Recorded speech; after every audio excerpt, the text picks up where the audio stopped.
नमस्कार, सी न्यूज भारत में आप सभी का स्वागत है। मैं हूं आपके साथ ज्योति श्रीवास्तव। रुक करेंगे बुलेटिन की ओर। बुलेटिन में आज बात करेंगे बालोद की, जहां महिला भाजपा मंडल द्वारा मनाया गया तीज का पर्व।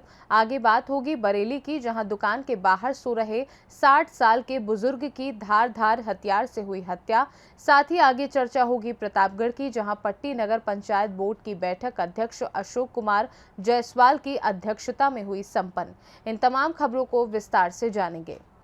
खबर बालोद से है, जो महिला भाजपा मंडल द्वारा बालोद जिले के अंतर्गत आने वाले गुरुरू विकास खंड से लगे ग्राम पंचायत सनौद में तीज का पर्व मनाया गया। ये त्योहार पत्नी अपने मायके में जाकर रखती है।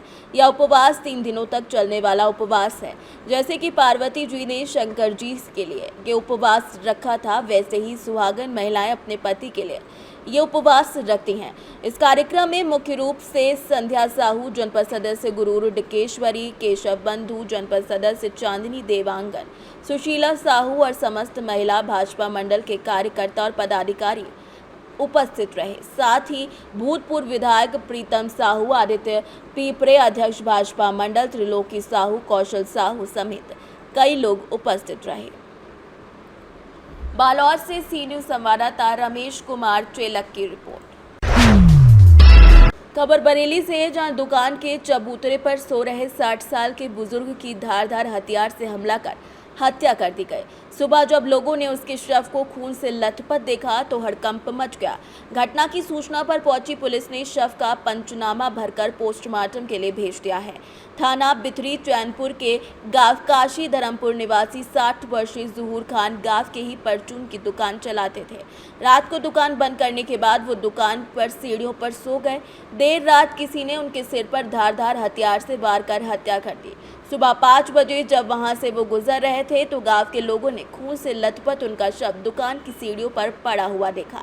तुरंत ही लोगों ने इसकी सूचना पुलिस को दी।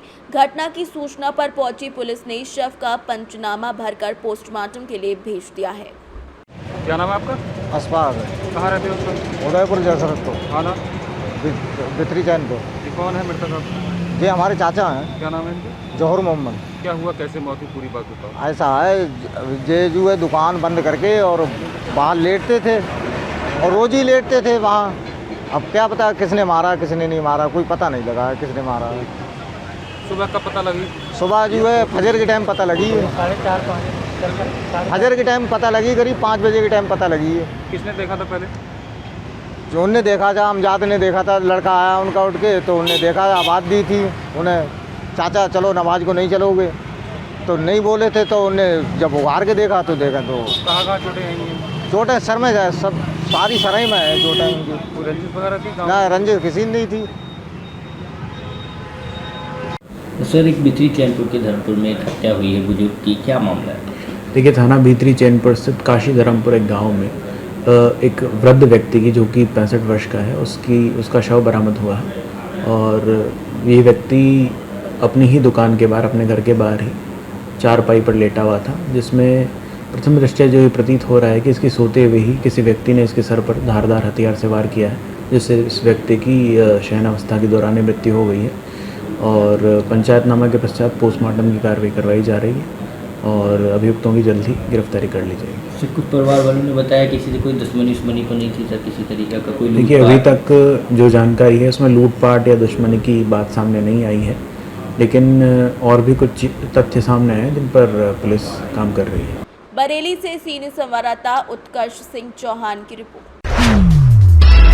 खबर राजस्थान के झालावाड़ से, जहां राजकीय माध्यमिक विद्यालय रायपुर राजकीय माध्यमिक विद्यालय में सांसद कोटे से 6,30,000 रुपए से कमरे का निर्माण की स्वीकृति प्राप्त हुई। ये राशि पंचायत ग्राम पंचायत बैनर के नाम से स्वीकृत भी हुई है, लेकिन इसका निर्माण काफ़ी घटिया कराया जा रहा है। स्कूल की प्रिंसिपल ने ये निर्माण रोकने की कोशिश भी की है। कभी भी बच्चों के साथ कोई हादसा हो सकता है। राजस्थान के झालावाड़ से सी न्यूज संवाददाता हामिद अली की रिपोर्ट। खबर प्रतापगढ़ से है, जहां पट्टी नगर पंचायत बोर्ड की बैठक अध्यक्ष अशोक कुमार जायसवाल की अध्यक्षता में संपन्न हुई, जिसमें पट्टी नगर में पिछले 2 सप्ताह से ठप जलापूर्ति का मुद्दा जोर शोर से उठा। इसी के साथ ही कोटेदारों द्वारा घटतौली और मनमानी की शिकायत भी सभासदों ने की। नगर पंचायत के विकास कार्यों पर विस्तार से चर्चा के साथ 2 करोड़ रुपए से अधिक का प्रस्ताव स्वीकृत किया गया, जिसे शीघ्र ही शासन द्वारा भेजा जाएगा। सभासद संतोष पुष्पाकर और रामचरित्र वर्मा ने नगर में पिछले 15 दिनों से जल आपूर्ति ठप रहने की शिकायत की। अध्यक्ष ने जल निगम के अधिशासी अभियंता से मोबाइल पर बात की। उन्होंने अविलंब जल आपूर्ति शुरू करने का आश्वासन दिया है।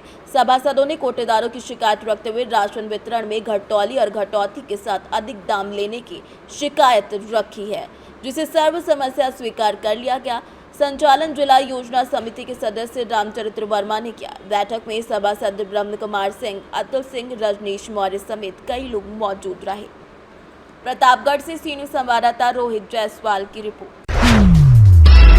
खबर प्रतापगढ़ से, जो पट्टी नगर के स्नातकोत्तर महाविद्यालय के सभागार में गुरुवार को राष्ट्रीय शिक्षा नीति 2020 पर संगोष्ठी आयोजित की गई। संगोष्ठी में कला संस्कृति के क्षेत्र में रोजगार के अवसर और संभावनाएं विषय पर डॉक्टर शिवानी माथनहेलिया ने कहा कि राष्ट्रीय शिक्षा नीति 2020 के अंतर्गत जो रोजगार पाठ्यक्रम लागू किए गए हैं, वो युवा पीढ़ी को आत्मनिर्भर बनाने के लिए एक बड़ा कदम है। युवा पीढ़ी अगर गीत संगीत, वादन, नृत्य, कढ़ाई, बुनाई, सिलाई, हस्तशिल्प, खेती, बागवानी जैसे कई चीज़ों को देखेगी तो संसाधन का उपयोग कर सकती है और एक सफल व्यक्ति भी बन सकती है। संगोष्ठी की अध्यक्षता करते हुए प्राचार्य प्रोफेसर अखिलेश पांडे ने कहा कि 21वीं सदी में सबको रोजगार विषय युवा पीढ़ी के लिए कठिन चुनौती है। कार्यक्रम का शुभारंभ मां सरस्वती के चित्र पर माल्यार्पण के साथ हुआ था। संयोजक डॉक्टर ब्रजेश पांडे ने सभी का स्वागत किया। संचालन डॉक्टर मिथिलेश त्रिपाठी और सभी के प्रति आभार डॉक्टर अनिल यादव ने जताया। गोष्ठी में पूर्व प्राचार्य doctor R B. Agrahari, doctor K P. Singh, doctor Dilip Singh, doctor Ragini Sonkar, doctor Sunil Mishra, doctor Virendra Mishra सहित छात्र छात्राएं मौजूद रही। उनके लिए भी गवर्नमेंट ने जो है वो पेंशन की व्यवस्था की है, पेंशन की व्यवस्था की है। अब ग्रांट से, गवर्नमेंट स्कीम से और आगे बढ़ाते हुए आप लोगों ने नहीं सुना होगा तो बता, संगीत नाटक अकेडमी एक बनी है जो कल्चर मिनिस्ट्री के अंडर आती है, और ये तो सेंट्रल संगीत नाटक केंद्रीय हुई। स्टेट में, हर स्टेट में संगीत नाटक अकेडमी एक बॉडी होती है, ललित कला अकेडमी एक बॉडी होती है, साहित्य अकेडमी एक बॉडी होती है।